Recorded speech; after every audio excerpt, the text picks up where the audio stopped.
Okay, first of all, this presentation and discussion has been made available in good faith and for the use of prospective applicants for professional registration at the Engineering Council of South Africa. We've tried to make the material as accurate and reliable as possible. We do not guarantee registration on the strength of the following the directives and guidelines discussed in this webinar, and also the material supplied. The EXA registration process is a peer review system. Your registration is wholly dependent on you having met all the outcomes, and your ability to describe this to the assessors and interviewers in a manner satisfactory to them, although we're trying to give guidance for you how to do that. The applicants make use of this material at their own risk, and we take no responsibility for the outcome of any application for EXA registration based on the content of this presentation. Now, this presentation is done by Chris Maynard. He's a professional engineering technologist, although he's also registered as a professional technician. He's an honorary fellow of IPET. He's a member of the Society for Asphalt Technology, and he's a member of the South African Institution of Civil Engineering. He's an EXA Engineering Council of South Africa, EXA assessor, moderator, and interviewer. Okay, thank you for that introduction, Johan. Thanks, everybody. Thanks for attending. Today we're going to talk about, and that is the purpose of the TERs, because us people are querying about the TERs, what they must do, what really is the purpose. But the purpose is the TER. I'll also, I'll discuss the background. That's what I'm talking, the types of TERs you've got, the importance of a TER and TEO, and where do the TER and TEO fit in the relation with your application, the do's and don'ts, and conclusion with acknowledgements. Okay, that's just what I'm going to do. They discuss today. It's very short. It will be carrying on there. Okay, next slide, Johan. Background. Now, most of the applicants, you have a problem with your TERs. And I always ask, what is a TER? Now, TER stands for Training and Experience Report. You got the TEO, but I'll discuss that just now. There's also, why do EXA needs this Training and Experience Report? Now, the TER will help us as assessors to assess your application and to see if you are working at the required engineering level of competency with the required degree of responsibility.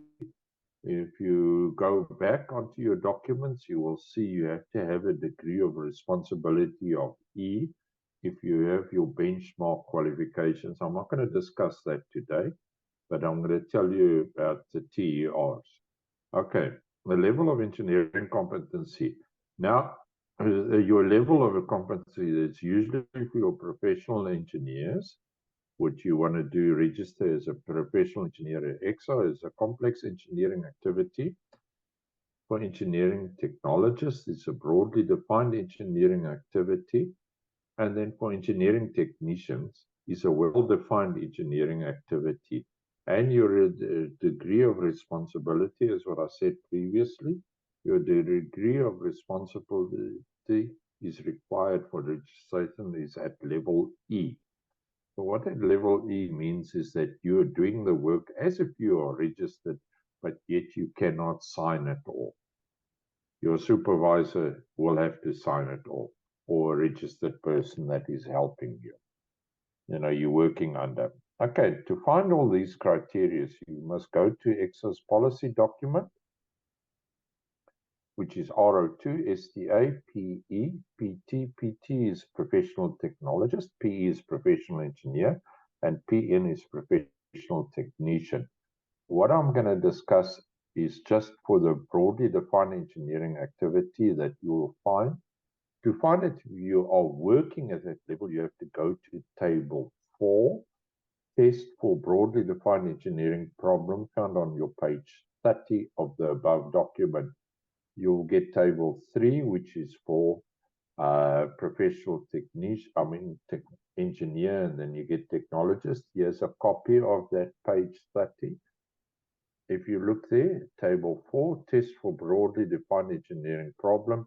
You got your step 1, step 2, step 3 to step 4, and you do the identification and you see what is the main question, is the problem an engineering problem, and then you got your criteria. So you answer these questions and you will find, say, yes, I am working at a broadly defined, or I'm working at a complex engineering problem if you've got the right qualification, or you're working at the level of a well-defined engineering problem.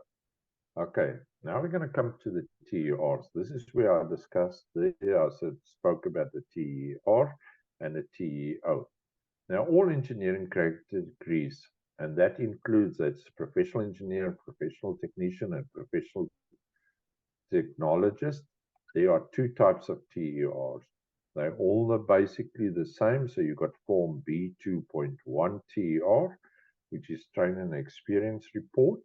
This form must be used for applicants who have completed and are submitting a report for each phase of training and work experience for the time of meeting the education requirements to application of registration. So what you do is you must also consult your information sheet B2 before completing this report. Now, we got Form B2.1 is a TEO, it's training, experience, and I'll come now. Now, what that is for applicants that have at least 10 years of training and experience after completing the educational requirement from above, reports a total duration of at least 3 years at the degree of engineering responsibility E.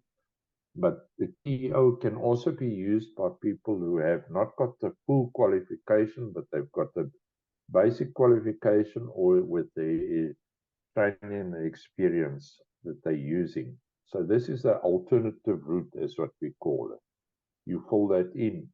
So what you do is your TER, you fill in your first 3 years, then you can fill in the TEO for the next 7 years or what, since you got your qualifications there.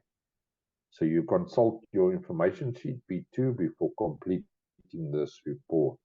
So please, guys, you must read your instructions that are on the information sheet that gets submitted with your application. If you look here, there's 2 copies, just the top of the headings. You've got your Form B2.1 TER, and then you got your form of TEO, which is your training and experience outline. The training and experience report is for people who've got the qualification, the benchmark qualifications. And this training and experience outline is for people who have not got the benchmark qualifications, but they have more than 10, they have 10 years and more experience. You pull in the first 3 years up top of your training and experience report, then you can put your training and experience outline in bullet form. You can do that. So read your documents there. Next slide, Johan. Okay, the importance of the TER, TEO. TER and TEO are important as what they do the following.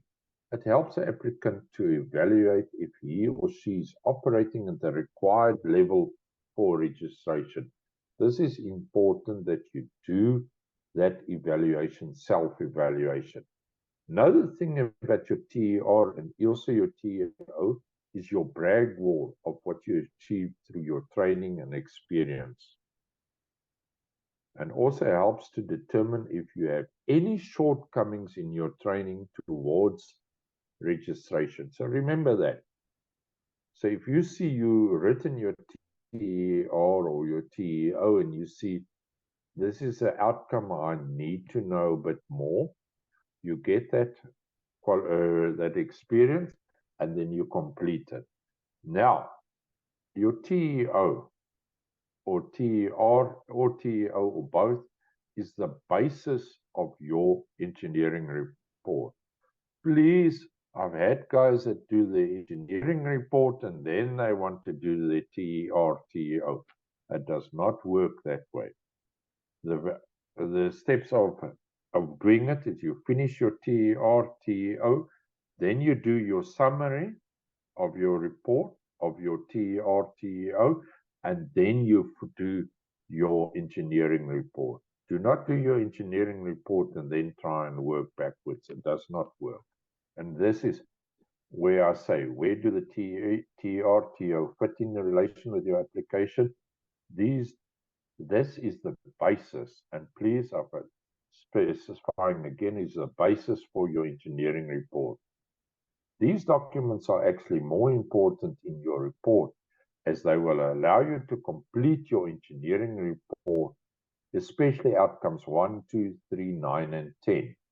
No TER, TEO, no engineering report can be completed. Remember that. This is very, very important. And you see the two rings there, they're interlinked. If they don't interlink, they cannot work on their own. Okay, do's and don'ts on your TER. Don'ts. A lot of people are doing this, and what they don't understand is we as assessors, we do this voluntary. We work a full day's work. A lot of us work over 10 hours a day, and then we come and do these reports. We do it voluntary. That's why there's a word count to ensure that we can read through it. Because if you're writing a lot of pages, we go through it, it takes a lot of time, and we do not get paid to do this. We get a stipend, but it's not for the hours that we've been working. Okay, so don't exceed the word count on your TERs. Another thing, do not write trivial issues on the TERs. Keep it to the point straight. Another thing, do not exceed the pages on the TER. I've had people writing one TER and it's 10 pages. It gets too much. Do's. Another thing, be concise and to the point on your TER. Another issue is use technical terms and not layman terms. Remember, the person that is reading and doing the evaluation, or the rather say the assessment of the TER or TEO, is your peer. He understands what you're doing. It's not people that come from the street. They are in the industry. Put in the organogram where it is required in the TER. Do not put it at the back as an attachment. It's very difficult for us to pick it up. So you put it where they say, put the organogram, you put it there. For the engineers who are doing an application, rather put it right at the beginning of your report, just after where you identified what you were doing. And so lastly, as I said, stay within the word count. I've explained that above. Why? All right, in conclusion, in this presentation, I've discussed briefly the importance of the TER and TEO, and these are very important documents. Okay, acknowledgement. What I've done is there, the application form, registration as a professional technologist, not the engineering technician, but remember this is the paper-based new registration system that is written that way, so you can also download the engineer who wants to register as an engineer and the technician. And the document that is based on is RO2 STA, PE for professional engineer, PT professional technologist, PN is professional technician competency standard for the registration in the professional categories of PE, PT, PN. Okay, and this is the end of the presentation. You'll see there's a document. There is the latest one, is 10 July 2023. It's RO2 STA, PE, PT, PN. And that is the first page of your application as an engineering technologist. And the technician is the same, and also for the professional engineer too. It's all the same pages. It's similar everything. Okay, ladies and gentlemen, IPET, the Institute of Professional Engineering Technologists, we believe in providing services to our members. One of the services you get is you get a discount on your annual EXA fees. In other words, if you registered as a candidate, you get a discount because you are an IPET member. Unfortunately, the discount is not as much as your as your IPET annual fee. If you are registered as a professional technologist, the EXA discount is actually more than your IPET fee. So in other words, you still get some change that you can go and have a beer with. IPET is an organization that promotes the recognition of all engineering technologists. We are there for engineering technologists, by engineering technologists. In other words, we are the home of engineering technologist family. We believe in charging affordable membership fees and affordable, all the fees that we charge, we try and be affordable and much more affordable than most of the other organizations that you can belong to. Most of the other organizations are bigger than IPET. Some of them provide more services. I don't dispute that. But as I said, IPET is for technologists. We provide small group registration, mentoring, and guidance sessions. We're working on that. We provide preparation for EXA registration interview guidance. We provide free workshop, workplace training plans. Most of these things that we have on the screen here are for IPET members only. It's not free to everybody. We're also developing mentoring assistance for registration and online application form review service. We've also provide limited assistance with SACPC and P registration, and the application for IPET to become a member is free, although your annual fee is 650 Rand. You can apply at prtechno at ipet.org.za, or you can go to the website ipet.org.za. There are services in groups, which most of you got the link on today. First of all, phone messages. In any case, you can send a WhatsApp to 073-336-2471. Please don't phone. We don't answer this phone. I don't carry the thing with me. I leave it in my office, and I look at it every couple of days. Not every day. Your registration advice group on WhatsApp is free, and there is the link. You can go on there and just join. Then we've got a job portal where we advertise jobs. The registration advice group is about just under 1,000 people at the moment. The job groups, there's about 700, between 700 and 800 people on there. And then we record these sessions, like today's session, and we put it on this website, https://professionalcpd.co.za. You go there at to Professional CPD website, and then you go to candidates courses. Yeah, candidate courses, and you'll see there they all marked with a black thing with EXA sign on it, and it says it's free. You can go and check them all. There's about 30 of them. There's 3 full pages, but there are also some paid for sessions there. IPET is a recognized organization by EXA. We are a recognized voluntary association, VA 800AW8. You can check. We're also a registered EXA license body, and we're an EXA service provider. So that is the the end of today's session. The point is not the end of the session, the end of the slides. So now we can take any questions that you like about registration. You're most welcome to ask, and we'll try and answer your questions.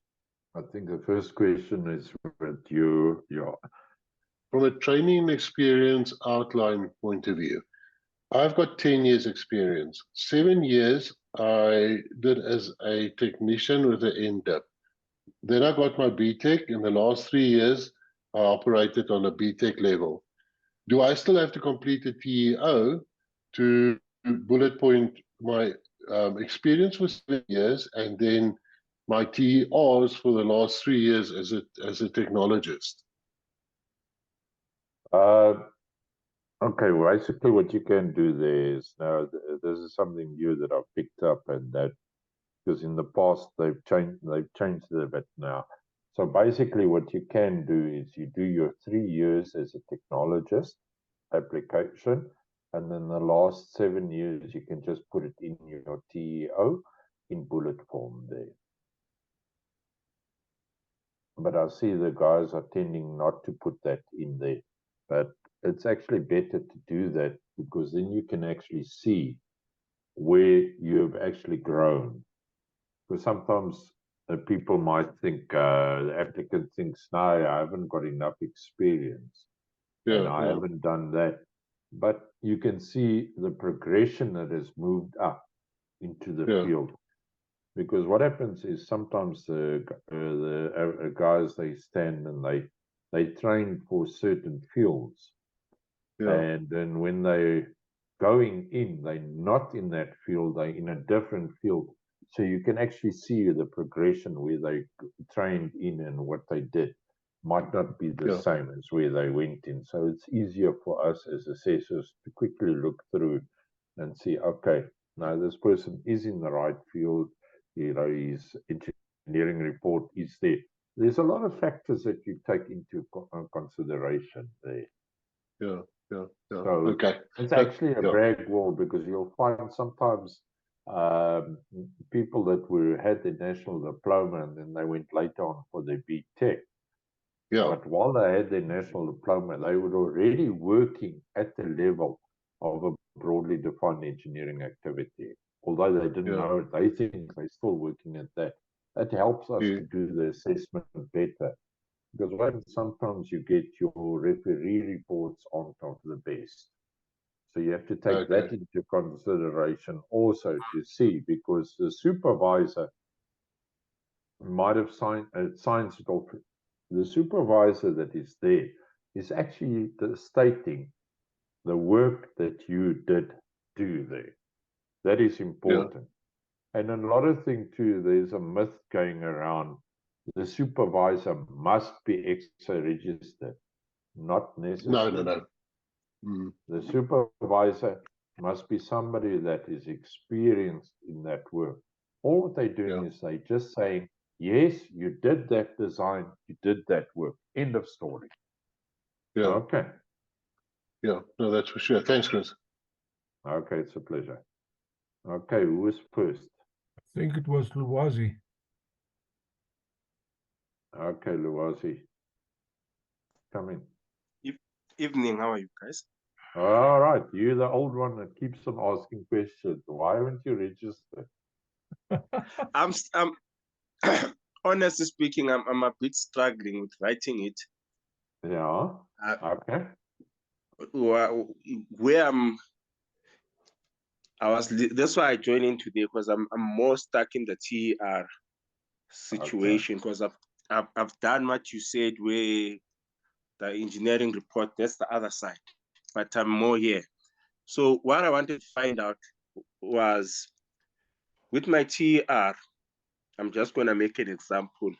If, let's say, I work for a company for about 4 years, and then when I'm writing, especially when they come to the problem section, do I need to write a TER for each project that I'm in that company? Or can I just write one TR and then just use about 4 major projects where basically I was dealing with different broad defined engineering problems, if I can put it like that. Okay, let me explain it. I understand what you're Yes. saying there. Okay, what you must do is, if you see, for instance, you worked on a project for a year and a half, which does happen. But in the meantime, you're working with other little projects in between. And the one thing you must make sure that when you do choose your project, they do not overlap. Okay. You understand what I'm saying? Yes, yes. So you having you battling now, you work for a company, for instance, 10 years, and you did a lot of projects there. Now you want to find out which one is the best one. Take the projects where you did certain outcomes that you required to show that you're at that level that you required on a broadly defined. For instance, you might do a project where you just did the beginning of the design. You did the design part, you know, the initial design, and you got the project, but then you weren't going further with the project. But in the meantime, you were doing a project where you did the designing and you ended and you did the closeout of the project of all the 4 phases. You understand what I'm saying? You choose that one. Okay. So you choose Thanks, the one that is prominent, that gives you your outcomes. But you might have a project that you did the design. This is one of the questions that I've also asked. You do the design phase, the initial phase. Then 3 years later, then you come and you do the construction phase. Now, initially, the design phase, that was your initial phase. And then you get this break, you do another project, and then later on you do the construction phase. That's a new phase, that's a new TER. Okay, does it make sense to you now? So it means I must, for each project, I must put individual TR. I mustn't have them per se in one. You can, on one condition where you can do that, if they are similar and they like a repetitive thing. But you know for a fact, no project is the same. Yes. So you choose the one that is prominent, that where you got your outcomes in it. Because you might do a project that is 2 years, where you start and you end. But in the meantime, you do other little projects. They might not be relevant. So you choose the prominent one, which I said there. That is for you. Okay. Can I ask one more thing then, Chris? Yes. With TR, we see we define our engineering experience, and then before we get to the problems and what also the documentation that we are doing and all of that. Now I'm asking in terms of with my TRs that if I'm gonna have, let's say I'm in the company for that while, 10 years, so I'm choosing my projects that I'm gonna be putting in. Where I'm a bit, that's why I wanna just find out is that with those where the documentation and experience that I was doing this before the problem solving part. If it's gonna be the same in all of those TR, is it not gonna be a problem? Whereby now I've stated I'm working for this company, I'm a technologist, and then afterwards I'll define my problem and the solution that I implemented. Won't it be a problem if it's more recurring what the position is, but the only thing that's different is just the broad defined problem? Okay. If I understand what you're saying, is a lot of the work is repetitive. Am I correct?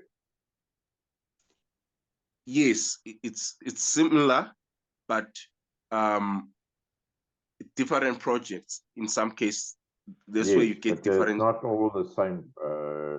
I don't know what field you are. Are you in civil or are you in electrical or mechanical? I I'm in can't civil. remember. Yes. Remember civil, we got a lot of, doesn't matter if you're doing, I don't know, you're doing roads or you're doing buildings or stuff.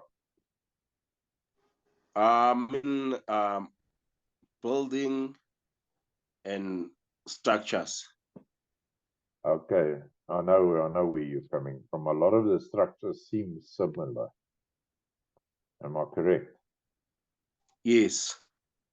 Okay, so but there you will get a difference in your foundations. You've got different loadings. You do your foundations.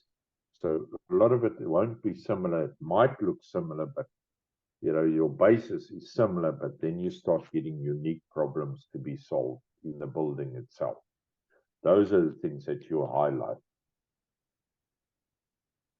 Okay. All right. So then it means I Oh, can write different TERs for all of those projects. yes. Okay. Thank you. All right. It's a pleasure. Who was the next person? Zolani.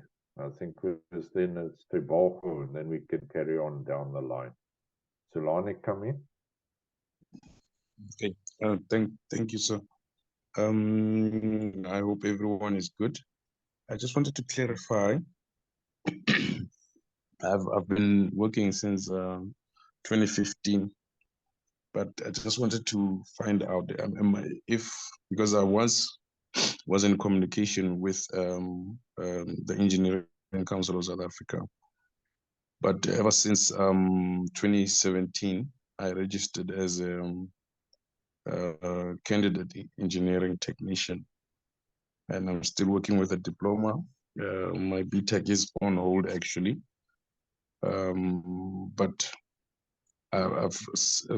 through my research, I started to get uncomfortable if I actually registered in the right field. I do understand that a lot of people that are in construction have registered with actually the SACMP, either as a project manager or a construction manager. And I just want to know if I'm eligible to register as a technician and then carry on with my SACMP. Yeah, okay. You did national diploma. Am I correct in civil or not? Yes, sir. I did my national diploma in civil. Okay. And What's stopping you from registering at EXA as a technician if you want to? I think I might have joined the meeting a bit late. Didn't get the introduction. I think I got it in the middle. I was struggling to log in. No, that's fine. But what I'm saying is, you're actually asking about you working for contractors. Am I correct? Yes.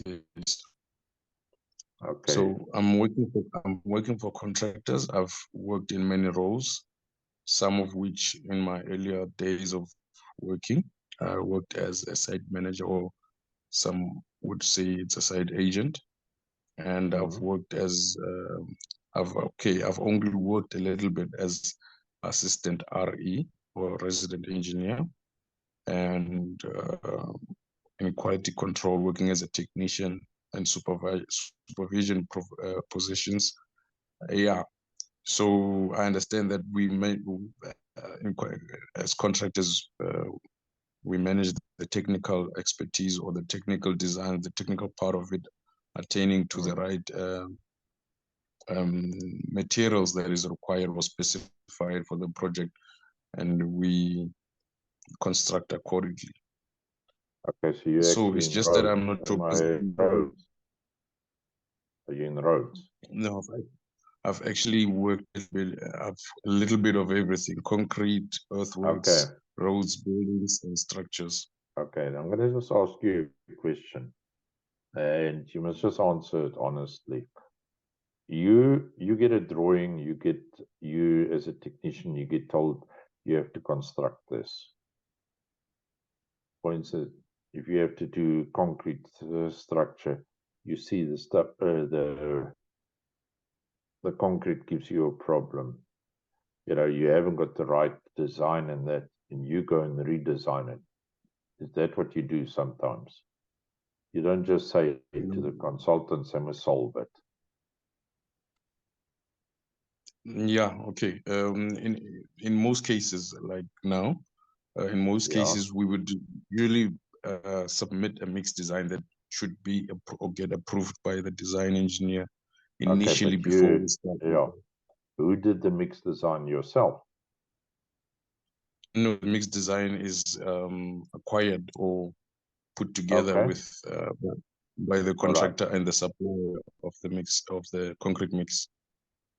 All right. Let me, with a technician, is a well-defined engineering activity. Now, construction is what you've had this experience. You get a design from the consultants or from the client.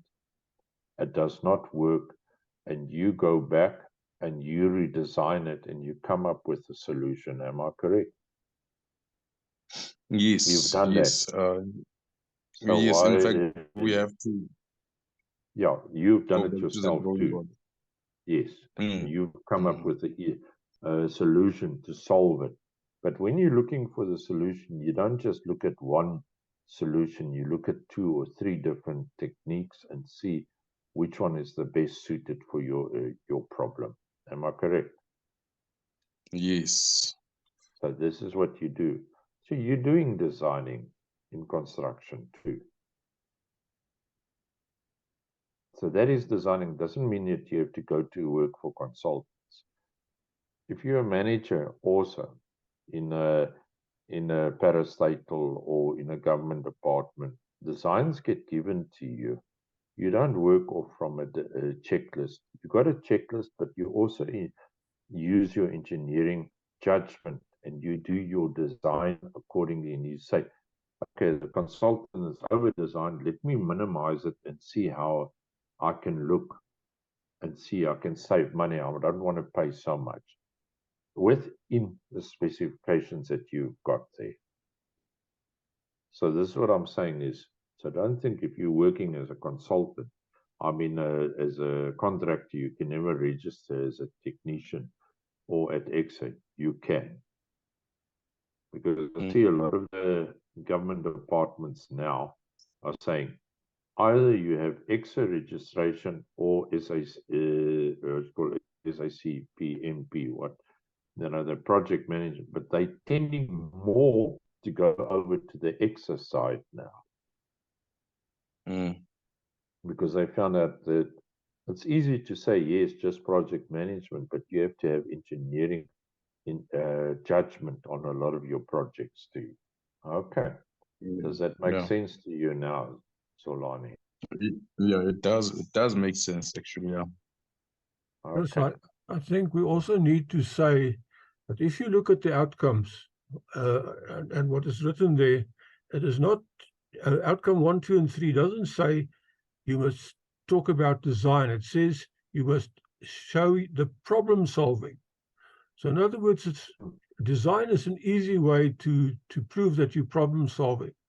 But you may be doing other problem solving that is not strictly design work, where you are using your engineering education, your engineering judgment, your engineering knowledge, to solve engineering problems. That is what they want there. Am I correct, Chris? Yes, that's correct. We call it design, but it's not really design. If you look at, you can either design, you can change the process, but that is, if you come back to it, all of it is basically boiling down to a small, it's not a small design, it's a design. You're improving something, you go through, you look at the technical aspects. You have to look like outcome 1 says define, investigate, and analyze. It doesn't say design and analyze, investigate. So you get a problem, you pick up a problem, you go and look at it, and you say, okay, this information I require. You collect that information to investigate, and then you analyze the information to improve the problem or improve the system or make it easier to construct. As a contractor, you usually get things that has to be built, which theoretically is fine in the theoretical office. But when you go onto site, it's not fine. You get other factors that has not been taken into, not on purpose, but it's a lot of factors that are caused there that you can get, that it's variables that actually change the design. That's where you as a contractor come and you change it to adapt and you send it for approval. Does it make sense to you? Yes, thank you, Chris. It does make sense. If I Okay. may, the last question. Okay. Seeing that I have had quite some time registered as a candidate, would it still supposedly take me as long as it should to actually just apply now and obtain my EXA? Apply now and do your EXA and get it done with. Okay. Okay, thank you, Chris. But you must go through the RO2, go through that table, I think it is table 5, go through those questions that I showed there, which is table 4 for a technician, a technologist, the criteria, the questions that are step 1, 2, 3, 4, and see, yes, I do qualify, and you go and put in an application. But it takes time, but not be careful. Take your time, rather do a better report than just to rush it. It takes about 50 hours, definitely. Because it might take you quickly, but read through it, edit it, make sure that you know what you're doing. Okay. Chris, I think I need to Thank also you, Chris. add that it's not a prerequisite that you must be registered as a candidate. You can be working for 4, 5, 6 years without being registered as a candidate, and then go and apply to register as a technologist or as a professional, whether technician, technologist, or engineer. You do not have to be registered as a candidate, although some companies prefer you to be registered. But for your application, it's not a prerequisite. So if you haven't been registered as a candidate, don't fret. Don't think you must first register as a candidate before you can apply. Okay. The only thing what happens with if you're registered as a candidate, you pay you pay about 40% less, if I remember right, 40 or 50% less on your application. But if you pay the full amount and you get registered, that's fine. It works out quite a lot of money after 4 years of being a candidate. It would have been cheaper just to be registered straight out into your application. So it's for you to decide. I know a lot of government departments are looking for candidates and that now. But okay, Tebogo, my friend, Mr. Dingaan. Good evening.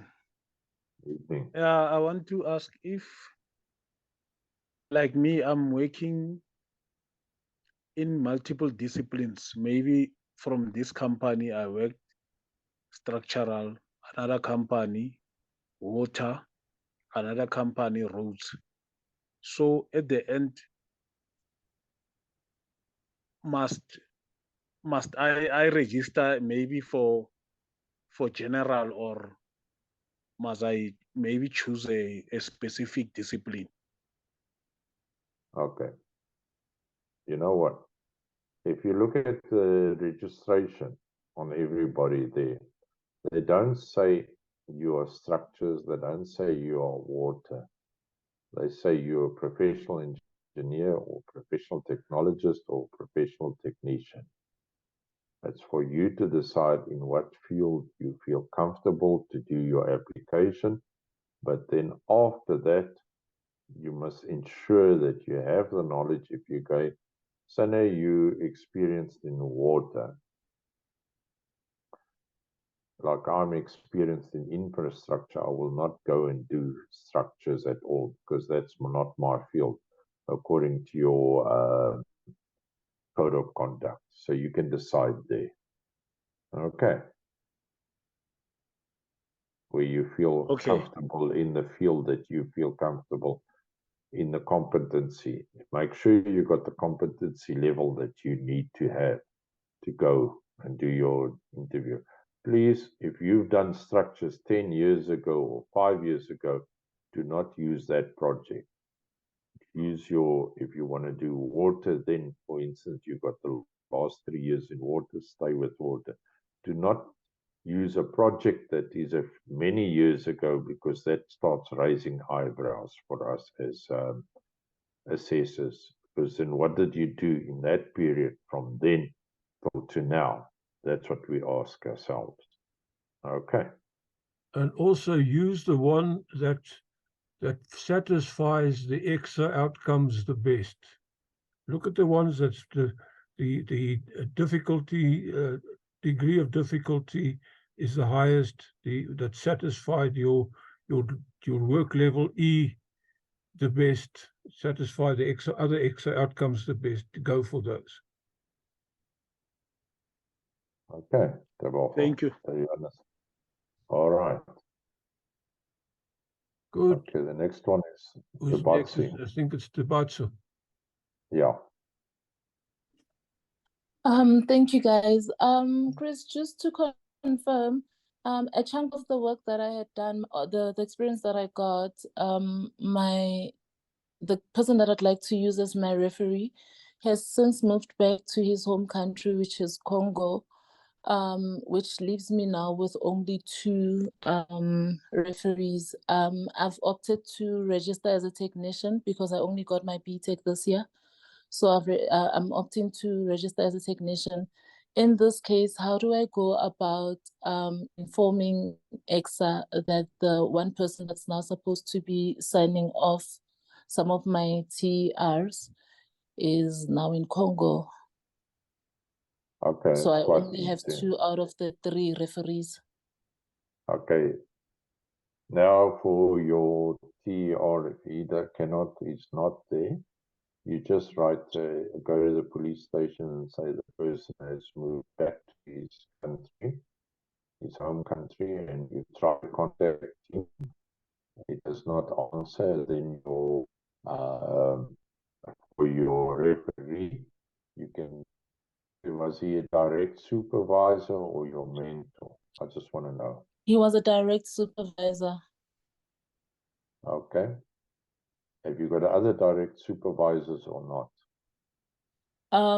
I've only worked for 2 companies. So this was the one company where he was the technical director, and now the 2 other referees are with my current employer, which are my direct supervisors.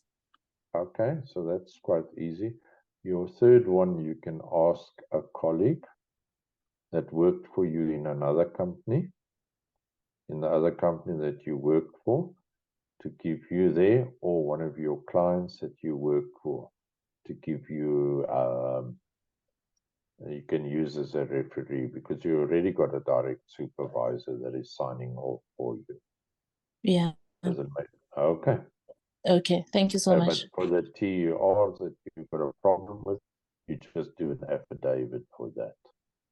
Okay, thank you. All right. Okay.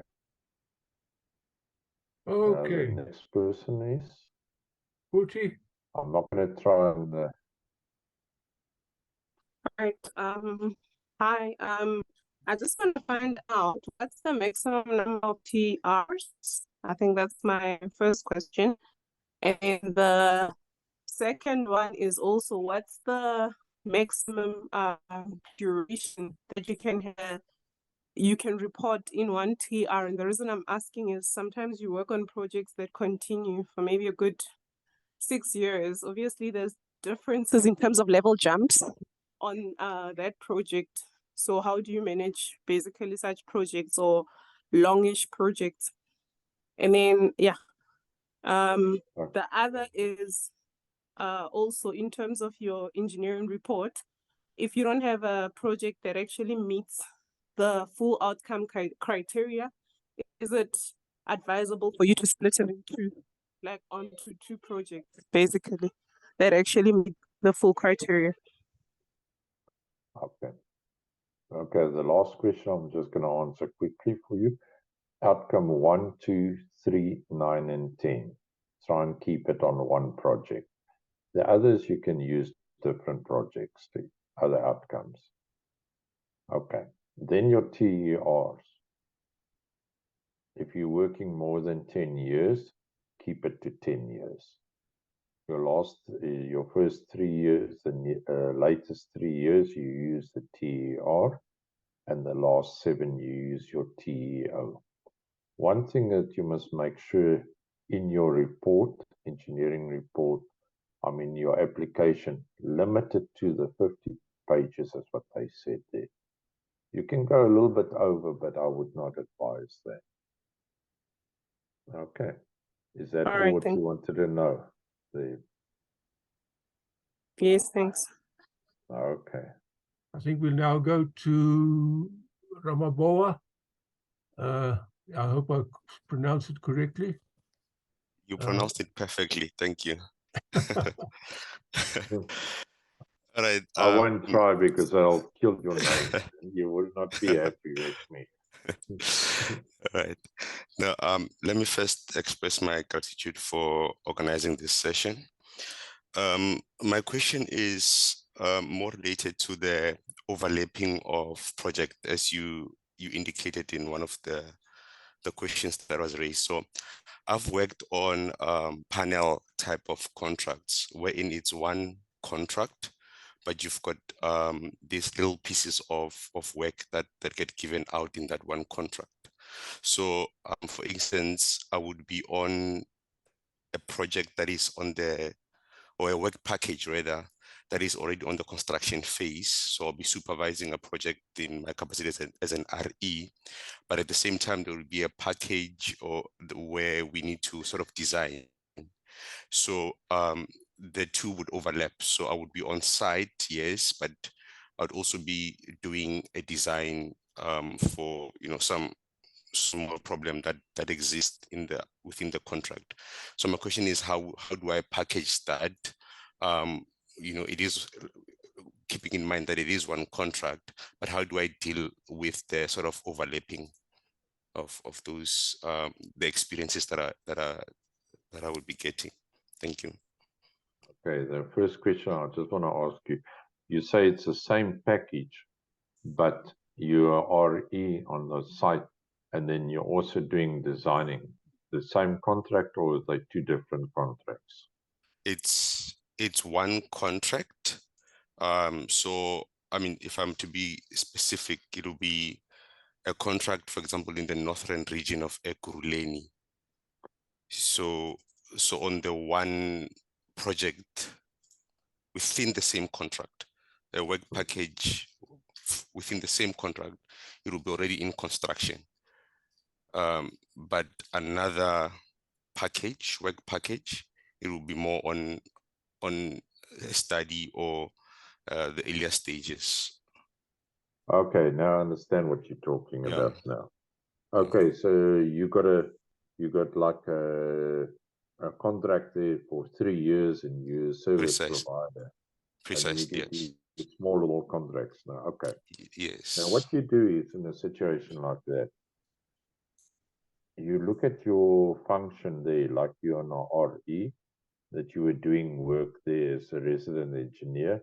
In the meantime, then they give you another little problem on another site to do a design. So look at the one that is the prominent one for you. There will be an overlap, but then you must change it there. To say, for instance, if you got now as a RE, but you have to do designing, but in the meantime, you do 2 or 3 little design packages there. The designing might be more prominent than you don't talk about your RE. You make sure that where you get your function changed, you put in a new TER. Does it make sense to you now? You look for the prominent one that will cover the outcomes that is required. Oh, okay. All right. So in essence, I should, as you said, definitely avoid the overlap. I must not try to say, but it's one contract. So I must focus on You Okay. split it because you've got different functions there. Okay. Because remember what it says in your guidelines for your TER on TEO. Anything that changes your position, your function that you've got to do, that it starts and it ends at that level, and then the next level that you're going to, you change, you write your TER on that one there. Does it make sense to you now? Yeah. I know No, it's very difficult because we tend to do different, we become multitasking. We like Windows. We can do a lot of things in between, but sometimes it doesn't work. So you look for your prominent one that is there. You use that as your basis. Then the others you leave and you carry on with your next one that is follows on there.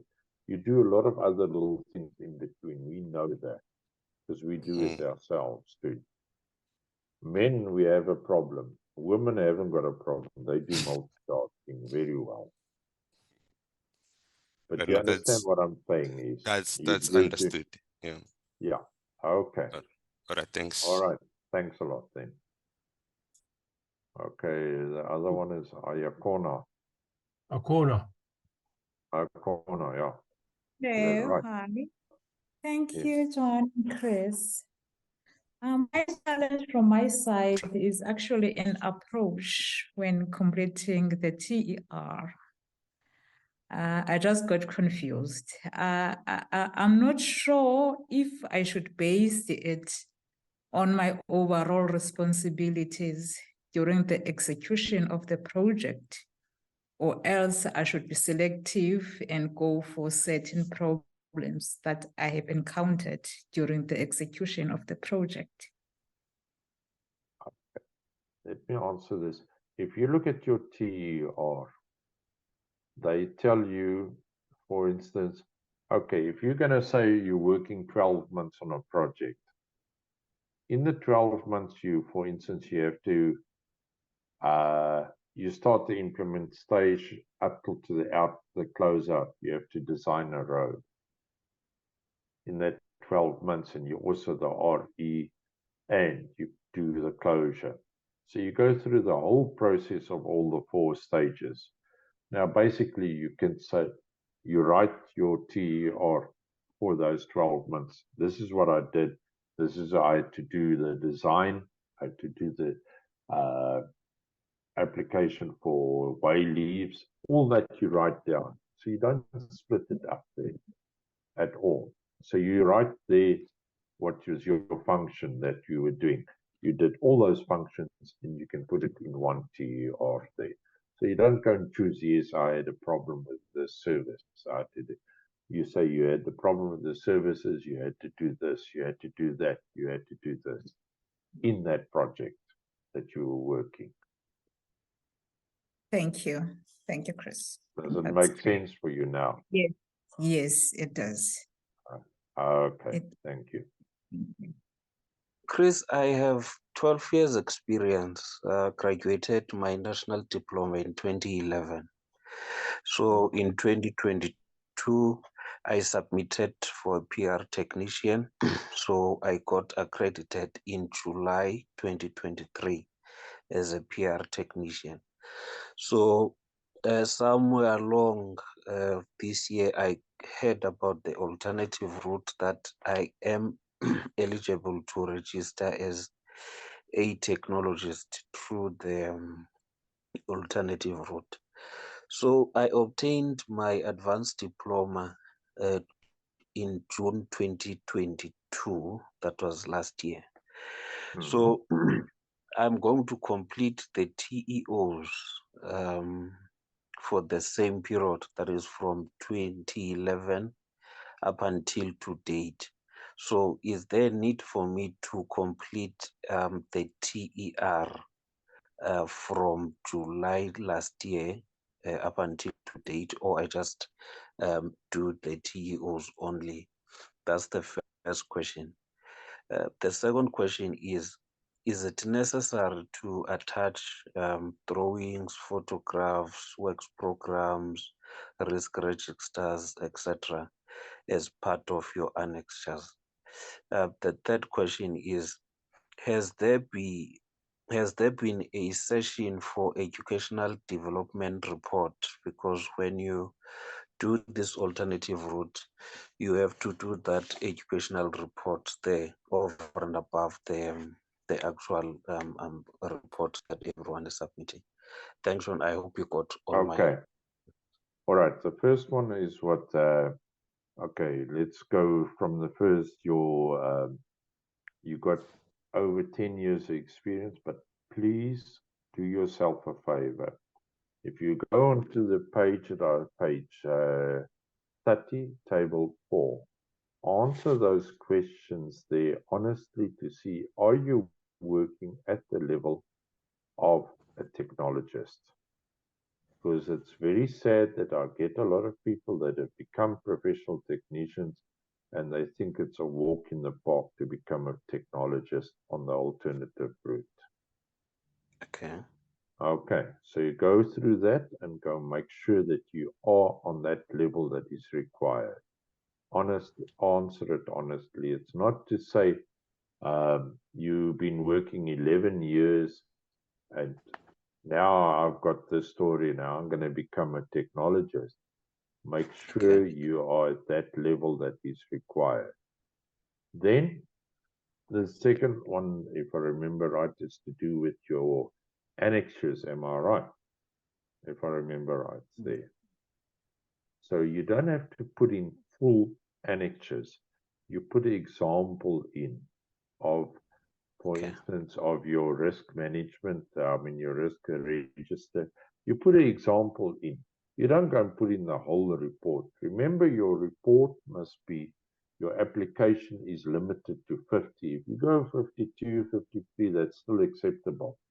But don't go and try and make it 200-300 pages. We have to work through this, and we do it voluntary, as I explained, and it really makes us tired. We do it after a day's work, and now we've got this 200 page. It's like a doctorate. And I'm telling you, you do not find it very pleasant to go through all that. Okay. So keep it short. Make sure you got those pages that it's required. Okay. What was the third question that you wanted? Okay. Now that I obtained my BTEC in June last year, yes. So in the training period, do I still use the TEO or I'm using the TER? TEO. Right TEO, through. okay. Your advanced diploma that you've got there, which is equal to your BTEC, you can use that as your IDP. Okay. Okay. The last question was there a session for the educational development report? If yes, I can just quickly go through the website and check it, the recording. Okay, I don't know, I can't remember, but you can go through. Another thing too is when you're doing your alternative route, there, do not fill in outcome 1, 2, 3, 4, and 5. That you fill in at the bottom of your application, which says that is the alternative route that you're following your educational. Okay. You fill in that there. You fill in those there for technologists. And then you go back to outcome 6, 7, 8, 9, and 10 that you fill in on your original engineering report. Okay. All right. Okay, we got a question by guest. Yes, thanks, Chris. I hope you can hear me. We can hear you. Yeah, so my name is Justin, just by the way. Okay. Yeah, I'm registered actually, but I'm mentoring some other engineers, so I thought maybe I could ask this question if that's fine. That's fine, that's no problem. Yeah, so in the write-up of the reports, I find sometimes that it's simple enough to set up or to write up the proficiency of the technical ability of the candidates. based on the experience, but sometimes there's the issue with the responsibility side. And so if in the workplace that the candidate finds themselves in, maybe procedural issues, company size, political issues within the company, that then unable to hold that position that gives them that type of responsibility, what's the best kind of approach that a candidate can take in terms of reaching that I think it's level E currently in their report? Yes, or is responsibility it of E, or is degree. it just or is it just advised to force your way into a position of responsibility? Is there a practical way in which candidates can try and write in the report, or what I do my is, question? what I do is, and I do also mentoring. I actually, if the the mentee with me has got that problem, I ask them to give me the supervisor's number, and I talk to the supervisor, because most of the supervisors know me. I don't actually talk to them, but the only time I start talking to them is where they do not give the proper training to the mentee. We find that, I think you find that quite regularly, Justin, that you get a problem that the supervisor does not want to give that person that training. And if it doesn't happen, then I go a little bit higher. Because a lot of the thing is, the stigma is, you'll find that person that is actually, the supervisor is 10 to 1 not registered themselves, and they think the person is going to take over their work. So you have to approach it very delicately. You have to have a fine line between a supervisor and a mentor, because it can end up into a big battle. And you let them explain to them, this person needs to get ahead in life too. And many times what I do is I tell the supervisor, but you're not registered, let me help you also. And it works many times. Okay. But So you have to do it very tactfully. You don't go and attack them, because then you lose out the battle. Because I explain to them what is the outcomes, what is required, why they need that training, so that the person can get ahead in life there too, and to make sure that they can go ahead and get the experience. Because you find that many times the supervisor is not registered, but they got years of experience and they don't want to register. You have to convince them also to register and tell them you will help them also. And it tends to work well. Okay. No, that's fine. That's noted. Thanks, Chris. And then also with your mentee, what I do is, those people that I'm mentoring, I also show them where's the shortcomings and tell them, please talk to your supervisor, see if they can't get you into that position. If that does not help, then I start going in a bit deeper in the situation. But I find usually a lot of the guys or the ladies that are in the senior position, they tend to be more receptive towards the mentees if the mentee is handling it very tactfully. And they actually help them a lot. And they give them more responsibility. Because sometimes the mentee doesn't tell them, I would like to have that responsibility. Help me to get it. And it does work also. You can ask, Masemola, you wanted to ask a question. Yes, man. I'm having a problem actually with these levels of engineer, technologies, technician, Seems like our employers, they manipulate us concerning this theory, whereby they say as a chief engineer, you need to have maybe a degree which is and you must have a B-Eng or BSc, of which it goes with complex problem solving, of which when it comes to us as technologists, they say we don't solve any complex problems. We only solve the other one, which I'm forgetting the name of it. Yeah, undefined. Seems like now they use this system to separate us in our employment, whereby they say no, you cannot be a chief engineer if you don't if you don't have a B.Eng or BSc. So I just wanted to know, where does the line drawn between us? Because I tried to check the outputs between the two on the TERs. It's the same. The only place where I see maybe it was a little bit of a difference, it was on the safety side, whereby it seems like the PSC, the engineer has a more responsibility than a technologist. So I just wanted to check there, and then how can we maybe rectify that? Because most of the positions, if you can see, it's either they want a B.Eng or BSc. They don't include BTech or advanced engineering. So it seems like he's getting a problem. We are having a problem when it gets there. I don't know. How do we get right that one? So if I want to be a chief engineer, what must I do? What route must I take? Maybe if they say they want this complex, or they are just kicking us out of the system. Who do you work for? Do you work for a government or the SOE or a consultancy, or where do you work? It's an SOE. Ah,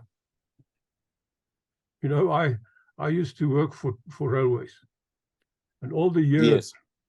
they would not accept a technologist to go above a certain level. I had to contend with that. And so I know very well what you talk about, and we are fighting that, but it's not an easy fight, and we need to take this maybe again to the Competition Commission, because the previous time we did go there and we did win. So after 94, they did open up for technologists to get into senior positions. But now with this identification of engineering work, they're closing up again, and they're using it to discriminate against technologists and technicians. Because if you see the type of work that these engineers do, a lot of it is technologist work and technicians work. And they just use this to artificially keep us out. And that is the one thing that we need specific evidence of, and that so that we can actually fight it. We want to take it to EXA, to go and talk to them and say to them, you need to change the identification of engineering work, so that because it is actually against, you're taking the food out of the mouth of the technologists. It is a big problem, and it's not going to be solved easily. As I said, I've fought this thing for my whole life. That is where, and you can see, I'm not a youngster anymore. I've been young for a very long time. So, yeah. But as I said, it's not going to be easily resolved, because these people are actually trying to give preference to professional engineers, and the work that they're doing is not it's not complex, and that is a really big problem, and especially in municipalities as well. The government says that for a certain size municipality, certain budget, you have to have a professional engineer, and all the years the guys who've been doing the work was technologists, and now suddenly they've come with this requirement a year or two ago. And it's really a huge problem. So there's no easy answers. Yes, we're fighting it, but it is going to be a drawn-out fight. Okay. Okay, that's why I just want to make one comment there also. Please, everybody must get registered as, because the more that is registered as technologists, the stronger our case becomes. Okay. And please send us information, specific cases, well-defined cases where you can easily see that there is unfair things going on against technicians and technologists because of the identification of engineering work, where there's discrimination against technicians and technologists. So, because technologists originally were started because there was only recognition for professional engineers, and a lot of, they wouldn't recognize people who had actually, who were technologists and who had actually professional engineers working under them. So it's a huge problem. There's just one question here in the chat group before we go to the guys there. In cases where no one is registered at the company you work for, what advice can you give when it comes to signing off a report? I work for the municipality. I'm struggling just to start. No direct supervisor, no mentor, etc. I'm the only one who has qualifications in electrical engineering. My HOD is civil and not registered. Okay. The thing is, what you do there is, if you got nobody there, you're civil but you're electrical, you just get him to sign off your HOD, to sign off to say that you did the work. That's what your TER is. Then for your referee, you look for people that are there that are working with you, that are registered. If there's nobody, you look for your clients and your clientele. Because if you're working for a municipality and electrical, you will have electrical engineers that are doing the work there. They can sign off to say they did see you do that. Okay. This other one says, hi team, I required to complete the TEO if I have less than 10 years experience. If you got your your BTEC or national diploma, you go and you fill in your TERs according to that if you got the benchmark qualifications. Okay. Then I've seen who the first person is not Jono, it's the other person who I'm not going to try. Musa, I'm going to say rather Musa, I want to try and do the rest. So Musa, come in. Shorten your name. Chris. Afternoon, Chris and John. Chris, can Johan van Skalkwyk just quickly make a comment before okay. when Kosi talk? Yeah, sorry, I was cutting on and I was on mute. Look, the equation is simple. All of the candidates on here, I urge you to do what Chris has done and what Johan has done. If you want to make this environment sustainable, start following suit. Get onto the right committees, get onto after you've now, got your professional registration and all of that. Start getting actively involved in the EXA structures, get actively involved in the voluntary association structures, serve on those committees, get involved in all of those places and identify them very specifically where you can make a difference so that you can start having an input in the identification of engineering work amongst other stuff as well and become reviewers so that you can make the environment sustainable. And that is how you make a difference. Musa and Kosi. Okay, afternoon, Johan and Chris. Thank you for this opportunity. I've got just one question. or maybe two, regarding mentor. I'm a structural engineer or a structural technologist by profession. I graduated 2015 as a technologist. So what I want to ask is, if say maybe you are under structures,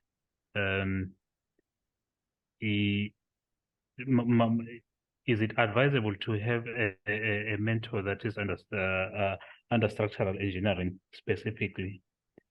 And then, my second question is, this organization IPET, do you guys have someone who is directly doing structures who can assist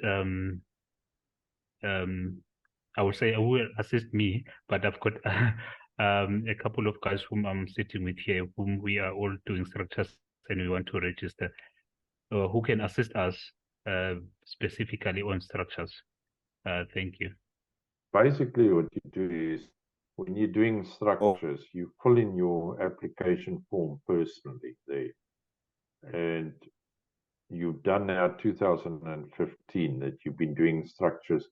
Did you get your BTEC in 2015? I just want to find out. Yes, I got my BTEC 2015. Okay, so you do your last, the latest 3 years on your TER, and then your TEO, you can do the remainder of the time there on the TEO. So TEO, that's what you do is there. Your supervisor, if they're not structures, but they can sign off your TER and your TEO. What they're just doing there is stating that you did that work accordingly. All what they're doing is they're just stating there, yes, you did that work, that is your work. That's what they're just doing on the TERs there. And then IPET, what we got, I've done a lot of talks on your registration. You must go through those there. But if you've got questions to ask, you can ask them in the group. We do answer them. There are other people that are also on the group that do answer. So register for one of the chat groups on the WhatsApp groups there. We will help you out in that sense. And then sometimes if there's a personal question, you can always send an email, and then Johan will take it and relay it to the certain people that can help you out too. Does that help you now? All right, thank you, sir. Actually, when you introduced this group, like for instance, me, I've already completed the whole report. So yes. So we wanted someone who can maybe read it for us before we send it. So we thought maybe this IPET can assist send us. it there. We can have a look at it. But it won't be an in-depth report there, because what happens is sometimes, and it happens to me, I'll go through it and then it's just my luck of draw that you come in front of me to do the interview and I have to withdraw. So basically I'll go through it there. There is, Johan will tell you where to put it, and then you can send it and talk to him about that. Is that right, Johan? Yeah, no, that's good. You can contact me on purtechno@iped.org.za, and I will, or on that phone number 073 336 2471.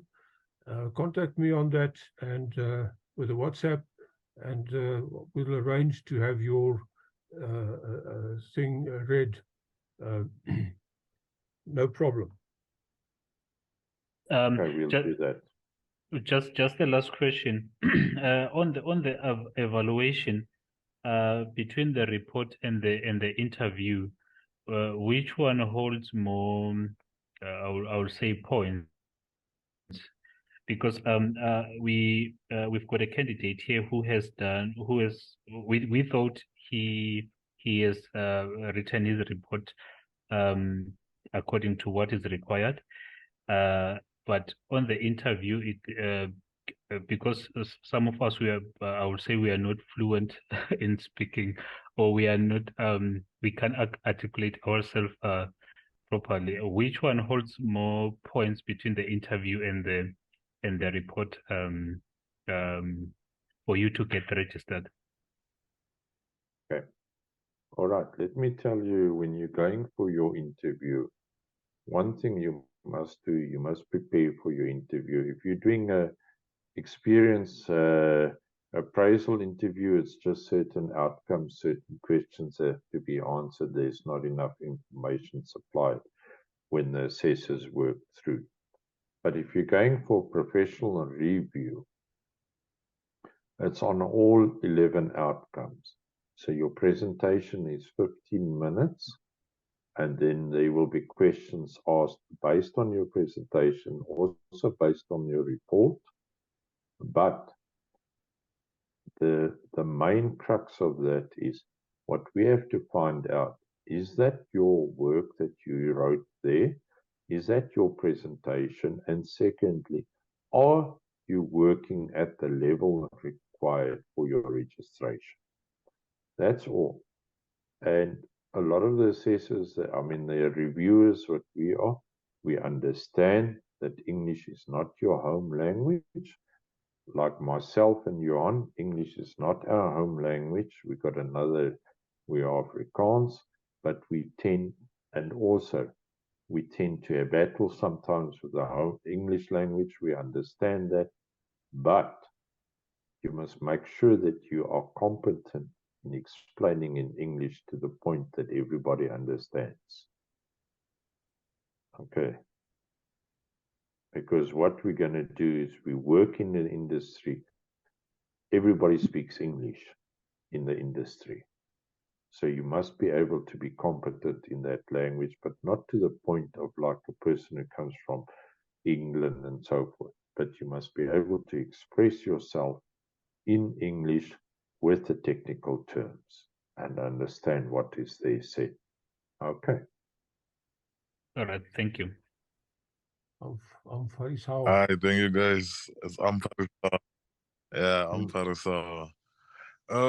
Just had a quick question because I just recently graduated, and then so I've been trying to inquire much about this registration stuff. So I'm a bit confused in the sense that, like, for me to register, do I need to have experience in a specific field like structural engineering or transportation engineering or etc.? Or because like my journey has just basically begun, and I basically, in filling in the TERs, like use from different points of views, from structural and from transportation or water, etc. Or do I need a specific, do I need to specialize in a specific one? Okay. All right. So you got your advanced diploma, or what did you get now? Did my BH Tech in civil engineering, and then currently I was under a contract where I was put as a resident engineer to site, so I've been working as a resident engineer at the moment.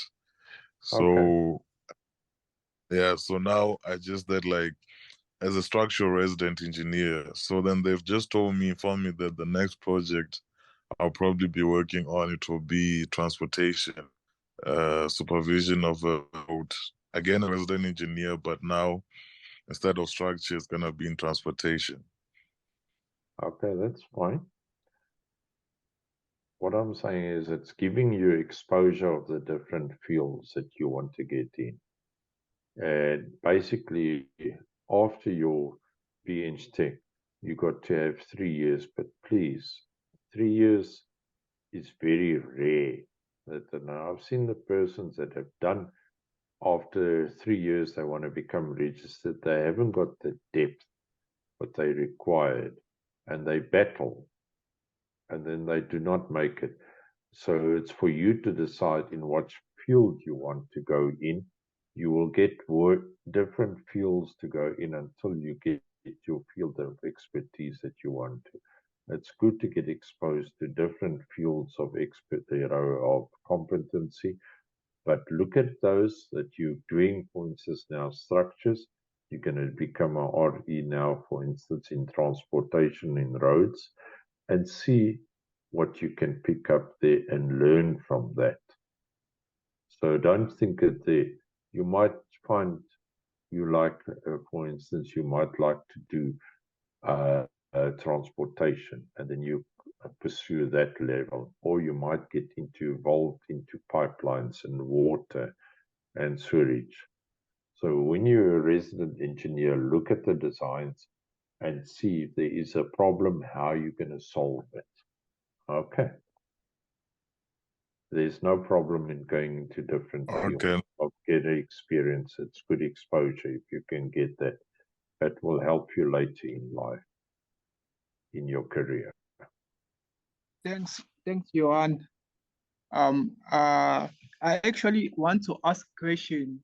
I'm a candidate engineer, and I feel like I'm ready to attempt a registration as a professional engineer. So in lay terms, can you please define what is a complex engineering problem?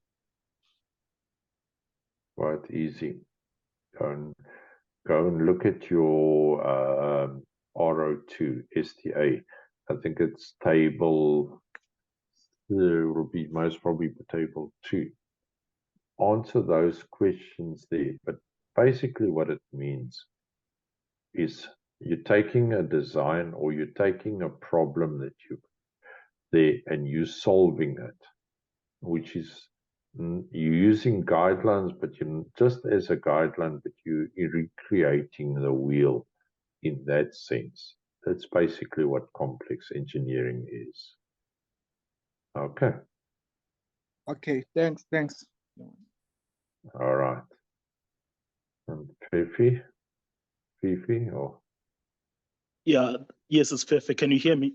Yes. Okay. Yes. At least I pronounced it right from the beginning. And second time was a bit wrong.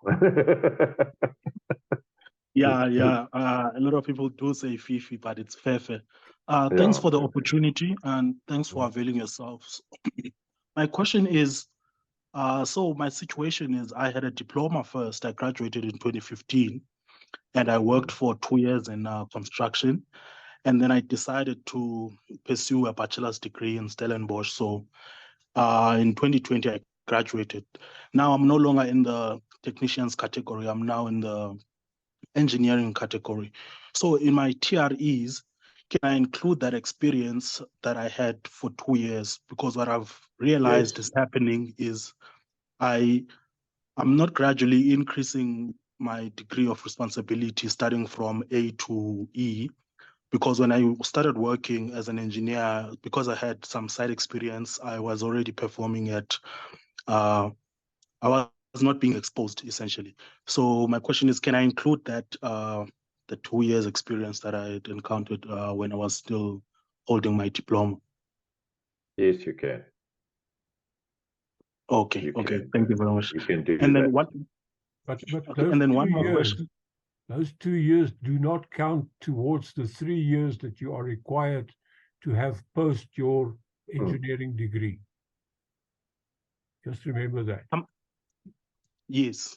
I It's understand just that. you just want to show the where you started and you moved up. That's all you want to show. But remember your 3 years or 4 years after you had your degree, that counts. But you also can include that there, which I'd advise you to, that the people can see that you actually went and you started growing up there, because that can be used at as level A, B, and C in the degree of responsibility. That's fine. You can do that. Yes. Just one question, just to finalize. So, if one pursues a master's degree while now working, does that contribute in in the amount of years that is the minimum requirement for you to register with EXA? Yeah, it depends on what you're doing in your master's. Are you doing a lot of research also? The master's is structured, so it's course-based, and then you have your research at the end, but it's not the full-blown research master's. Okay, so you're still working while you're doing your master's. While am I working. correct? Yes, Yes, yes, so correct. you can still, then you can say you're pursuing your master's and you put it under your IDP. Okay, okay. You know, Okay, you understand that you're actually doing further studies in your direction of competency that you're working. Yes, yes, That's okay. it. Okay. Thank you very much. Thanks a lot. Okay. Mumedi, did I pronounce it right? You can come in, Mumedi. Yes, you did, Chris. Thank you. Okay. So, my question is relating to when you're filling in the engineering report. I believe there's a section that asks you state which BTech subject did you use. So now let's say now my BTech was in structural, but now my competency is in water, for example. So how do I align the two? Because I don't know which BTech subject to use because that was in structural, but I'm actually competent in water. So what do I do in a situation like that? Okay. All right. So they say BTech or other technology. Am I right? So basically, you can show in your IDP where you attended courses. Now, if you did your BTech, did you just do all structural technical subjects, or did you do like project management or materials? No, material. It was just a question. I actually did transport, but I wanted to just get Okay. So basically, you can because I've had this before where a person they had their BTech in structures, but they ended up doing water and they enjoyed it. But when they come to the BTech subjects, they say they had, for instance, they did project management that they used there, and then they also showed that they did courses in water and experience, and they did self-study, plus they attended certain seminars and certain courses to ensure that they got to the level that was required. But that you can pick up when you're doing the interview with the person, the review there, when they're talking and they're defining their problems on outcome 1, 2, 3, 9, and 10. You can pick it up. Because sometimes what happens is we take subjects and we get into a field that our BTech will set now, that you're actually going into another field. It happens. It's economy. You find out when you chose your subjects, this is what I would like to do, but it doesn't work, and you found that what you're doing now you enjoy. So it can be done. So you're not limited to that at all. Okay. Okay, Chris, thank you. Okay. I see Masandini writes here, does the supervisor signing off the TER need to be registered? They do not need to be registered. All what the TER they signing, your supervisor is stating there you did the work. That's what you said in your TER. Puti? All right, I think I want to know that typically, for instance, in terms of the engineering problem and complexity, I remember that the form that you refer to, or the document that we must refer to assess the complexity, refers to like the different elements. So my question is more of what would be typically, say, on a design project, the different element that makes up or being broken down into different elements? Would, like, for instance, a multidisciplinary project where you do roads, water and something else, would those be identified as like the different element making up the broader engineering problem? Okay, so you're doing infrastructure, am I correct? Yes. So you state this, what you designed was the infrastructure for a township, for instance. That's what you get usually. So you state there you were designing the infrastructure for a township, the designing that you did the water, the sewage, and the stormwater and the roads that you're allowed to put in there. You don't break it up because infrastructure is a field on its own too. If you're doing infrastructure, if you have to do roads, for instance, later in your career, just roads, you've got the background on that. Does it make sense to you, Patty? Yes, it does. Thanks. So you don't break it up to say, yes, you're just doing water. You're doing infrastructure. That's what my specialists that I do. I do infrastructure, but later on I can change over to sewage, or I can change over to bulk sewer lines. I can do bulk water lines. I can do national roads. I can do bulk stormwater too, and do stormwater management plans and that. Okay. Thanks and good night. Okay, thanks a lot, guys, for Thank you. attending. I really appreciate that. Keep well then. Bye. Bye. Perfect. Bye, everyone.